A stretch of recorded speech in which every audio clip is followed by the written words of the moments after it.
Film ini dimulai ketika kepala teroris bernama Gabriel menyewa beberapa hacker untuk melancarkan rencananya.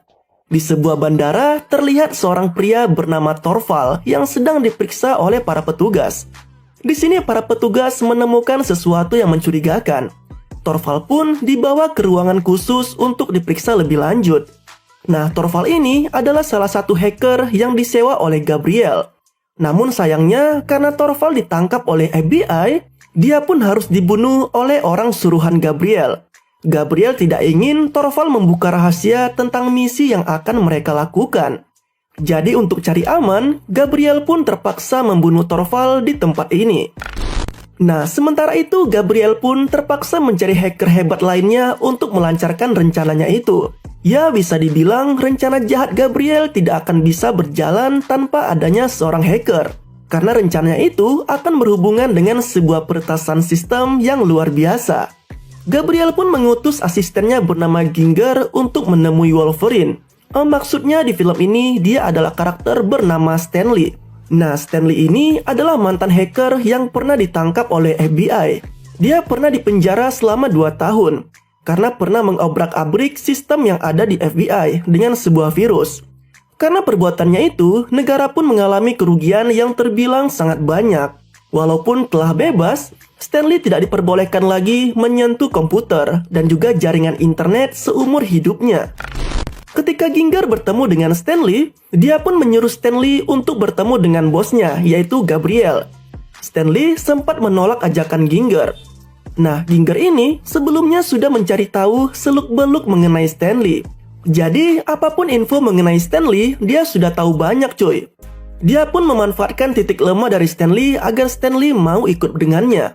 Ginger pun memberi Stanley uang muka sebesar 100.000 US dollar. Dan yang harus dilakukan Stanley hanya untuk bertemu dengan bosnya itu. Stanley yang sangat butuh dengan uang, mau tidak mau dia pun menerima tawaran tersebut. Mereka berdua pun terbang ke Los Angeles untuk bertemu dengan Gabriel. Ketika Stanley telah bertemu dengan Gabriel di tempat ini, tanpa banyak berbasa-basi, Stanley pun langsung dites oleh Gabriel. Sehebat apa kemampuan Stanley dalam dunia perhackingan. Stanley pun harus meretas sistem milik Departemen Pertahanan Amerika Serikat. Di sini, Stanley sempat memperingati Gabriel kalau dia tidak diperbolehkan menggunakan perangkat komputer. Karena sempat menolak, Gabriel pun menyuruh anggotanya menodongkan pistol di kepala Stanley. Mau tidak mau, Stanley pun harus melakukan apa yang diminta Gabriel. Dengan penuh tekanan, Stanley pun harus meretas sistem tersebut. Tidak hanya ditodong dengan sebuah pistol, Gabriel juga memberikan Stanley sebuah kenikmatan dengan menyuruh seorang wanita untuk melakukan mantap-mantap dengan batangnya Stanley. Walau mendapatkan tekanan dari atas dan juga dari bawah, hal itu tidak mengganggu konsentrasinya. Akhirnya Stanley pun berhasil membobol sistem tersebut. Hanya dalam waktu 60 detik saja. Dari tes itu, Gabriel pun yakin bahwa Stanley adalah hacker yang mereka cari. Skill hacking yang dimiliki Stanley tidak banyak dimiliki oleh hacker lain. Bisa dibilang di film ini Stanley adalah hacker yang sangat-sangat hebat dan juga jenius. Sementara itu di sisi lain, War Machine, maksudnya di film ini agen FBI bernama Robert sedang menyelidiki kasus kematian hacker bernama Torval. Dari hasil analisanya, dia menemukan hal yang sangat mencurigakan. Di mana dari hasil rekaman CCTV, dia melihat kedatangan Stanley di bandara Los Angeles. Kedatangan Stanley itu berselang 2 jam dari kematian Torval di bandara itu. Robert sangat mengenal Stanley, karena dulunya dialah yang menangkap Stanley atas kasus peretasan di markas FBI. Robert sangat penasaran, ada gerangan apa nih? 2 hacker hebat datang ke Los Angeles di hari yang sama. Robert pun menduga bahwa kedatangan mereka ada hubungannya dengan kejadian besar yang akan terjadi di Los Angeles. Karena Robert punya firasat yang tidak baik akan hal itu, dia pun mengirim anak buahnya untuk mengintai Stanley. Sementara itu, Stanley yang telah direkrut oleh Gabriel, dia pun langsung diberi fasilitas, yaitu sebuah perangkat komputer dengan spek yang sangat canggih, dan juga bandwidth internet dengan akses yang tak terbatas. Dari perangkat ini, Stanley bisa mengakses 6 network berbeda secara simultan, yang sangat mustahil dilakukan di perangkat biasa.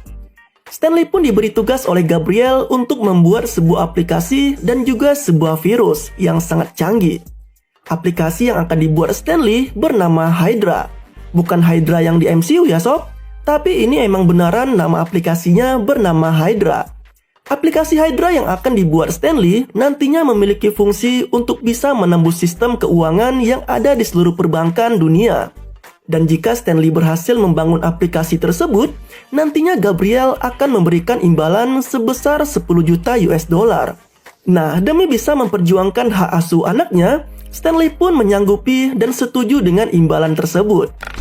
Di hari berikutnya, Stanley yang sangat kangen dengan anak gadisnya itu, dia pun berniat untuk menemuinya. Mereka pun bertemu di sekolah, dan anaknya ini bernama Holly. Ternyata Holly juga sangat kangen dengan ayahnya ini, dan dia berharap mereka bisa bersama lagi. Nah, karena ibunya Holly telat untuk menjemputnya, di sini Stanley pun memiliki kesempatan untuk mengantarkan anaknya pulang ke rumah. Setelah itu, tiba-tiba dia disamperin oleh FBI, salah satu anak buahnya Robert. Stanley yang trauma ditangkap oleh Robert, dia pun langsung kabur dari mereka. Di tengah pengejaran dengan aksi yang sangat luar biasa merepotkan, akhirnya Robert berhasil menangkap Stanley.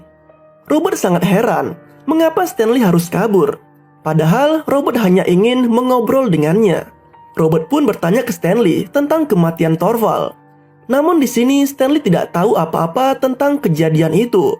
Dia datang ke Los Angeles hanya untuk menemui anaknya. Dan just info aja nih sob, Thorvald dan Stanley dulunya sempat bekerja sama.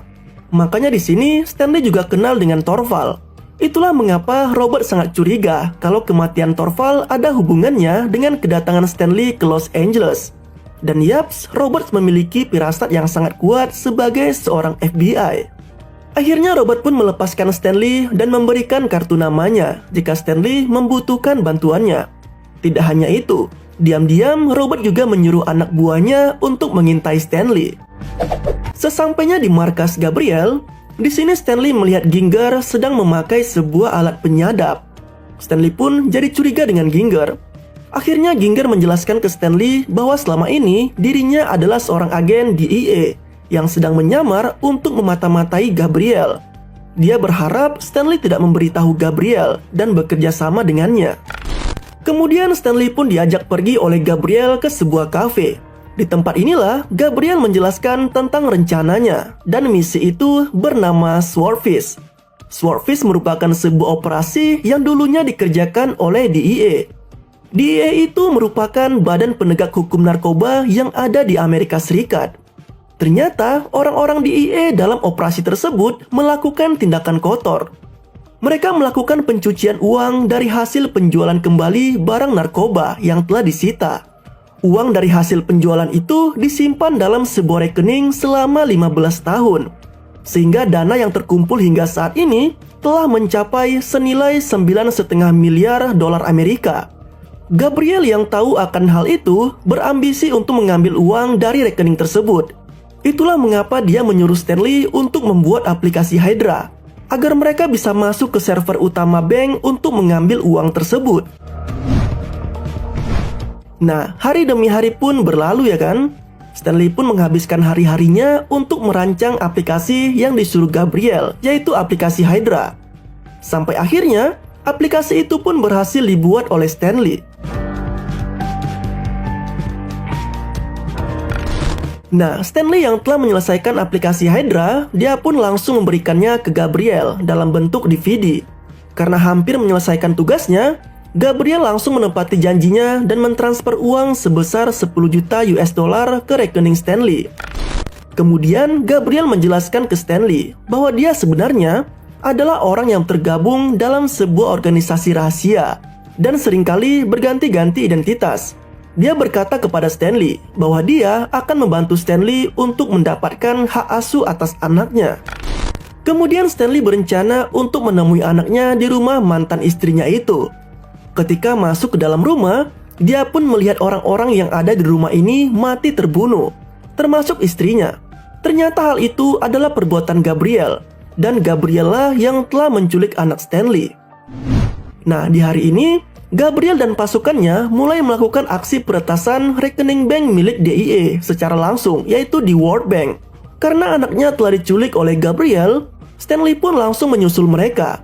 Stanley juga menelpon agen FBI yaitu Robert untuk membantunya. Kemudian Robert dan Stanley pun melakukan negosiasi dengan Gabriel. Namun negosiasi itu tidak berjalan sesuai rencana. Gabriel pun menyuruh Stanley untuk ikut bersamanya dan menuntaskan pekerjaannya jika anaknya ingin selamat. Anggota FBI kemudian mencoba untuk menyelamatkan para sandera yang telah diikat sebuah bom di badan mereka. Namun sayangnya, salah satu sandera harus meledak karena FBI mencoba melawan Gabriel. Setelah ledakan itu, Gabriel pun langsung menyuruh Stanley untuk meretas rekening bank milik DIE dengan aplikasi Hydra yang telah dibuatnya.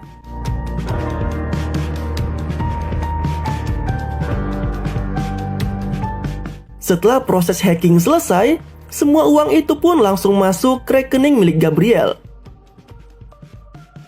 Karena telah menyelesaikan pekerjaannya, Gabriel pun melepaskan anak Stanley sesuai dengan kesepakatan. Tiba-tiba, uang yang telah diretas tadi menghilang dari rekening Gabriel. Gabriel pun kembali menangkap Stanley. Namun untungnya, anaknya berhasil keluar dari tempat itu dan telah diselamatkan oleh salah satu anggota FBI. Karena Stanley telah berlaku curang dan mempermainkan dirinya, Gabriel pun kembali menyuruh Stanley untuk meretas uang tersebut dan kembali menaruhnya ke rekening miliknya. Stanley sempat menolak, namun akhirnya Gabriel pun mengancam Stanley dengan menggantung Ginger agar Stanley mau mengembalikan uang tersebut. Nah, akhirnya Stanley pun melakukan apa yang diperintahkan Gabriel agar Ginger tidak terbunuh. Dengan kembali meretas sistem bank, uang tersebut pun kembali masuk ke rekening Gabriel. Dan kali ini masuknya secara permanen.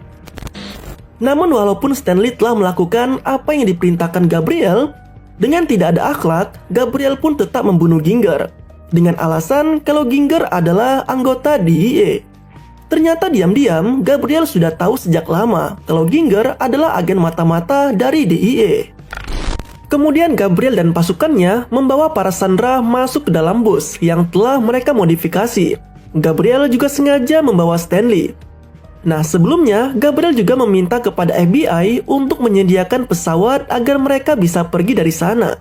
Jika tidak, para sandera tidak akan selamat. Dengan ancaman itu, FBI pun terpaksa menyediakan pesawat untuk para teroris itu. Dan pesawat sudah standby di bandara. Nah, ketika bus ini menuju bandara, rupanya pesawat yang diminta oleh Gabriel ke FBI hanyalah pengalihan. Mereka kemudian menerobos mobil polisi ini dan kabur dengan cara yang cukup ekstrim. Mereka kabur dengan menggunakan helikopter. Akhirnya bus ini pun berhasil mendarat di atas sebuah gedung. Dan di atas gedung ini sudah ada helikopter lain yang akan membawa Gabriel dan pasukannya. Gabriel pun pergi dari bus dan meninggalkan para sandera. Dan untungnya, sensor kejut yang ada di bom para sandera itu sudah dinonaktifkan oleh Gabriel. Sehingga para sandera pun akhirnya selamat. Ketika Gabriel dan anggotanya telah masuk ke dalam helikopter, Stanley yang melihat bazooka yang ada di dalam bus, dia pun mengambil bazooka itu dan menembak helikopter yang dinaiki Gabriel. Dengan bidikan yang tepat, akhirnya helikopter itu meledak di udara. Satu hari setelah peristiwa itu, Robert dan Stanley pun mendatangi kamar mayat untuk memastikan kalau Gabriel memang telah mati. Setelah proses identifikasi mayat, ternyata mayat tersebut memang benar adalah mayat Gabriel. Dan di sini Robert pun telah memastikan kalau teroris kelas kakap bernama Gabriel telah benar-benar mati. Namun ada yang aneh. Setelah kematian Ginger, FBI tidak menemukan mayatnya di tempat kejadian maupun di rumah sakit. Dan setelah diselidiki, ternyata Ginger bukanlah anggota DIE. Di sini Stanley mulai curiga kalau selama ini dia telah dibohongi oleh Ginger. Nah, ini nih plot twistnya. Ternyata Ginger dan Gabriel adalah sepasang teroris yang telah bekerja sama sejak awal. Ginger sengaja mengaku ke Stanley kalau dia adalah mata-mata DIE. Itu dimaksud agar Stanley tidak curiga kalau dia adalah bagian dari kelompok Gabriel. Nah, mayat yang mereka lihat bukanlah mayat Gabriel yang sebenarnya. Gabriel sengaja memalsukan kematiannya dan menggunakan identitas orang lain untuk mengelabui FBI. Seperti informasi di awal film, Gabriel ini sering berganti-ganti identitas. Itulah mengapa dia sangat lihai untuk memalsukan kematiannya, hingga FBI tidak menyadari hal itu. Nah, Stanley yang sadar akan hal itu, dia pun memilih untuk diam saja. Yang ada di benaknya Stanley, yang penting dia dan putrinya bisa hidup bersama lagi. Nah, beberapa minggu setelah kejadian itu, terlihat seorang wanita yang datang ke sebuah bank. Ternyata wanita ini adalah Ginger yang telah merubah penampilannya dan juga identitasnya. Setelah dia selesai memindahkan uang yang sebelumnya telah mereka curi, di sini Ginger menemui seorang pria di sebuah kapal. Dan pria ini adalah Gabriel dengan identitas barunya. Ginger dan Gabriel pun kembali menjalankan misi mereka sebagai seorang teroris. Sedangkan Stanley hidup bahagia dengan anaknya. Dan film pun berakhir.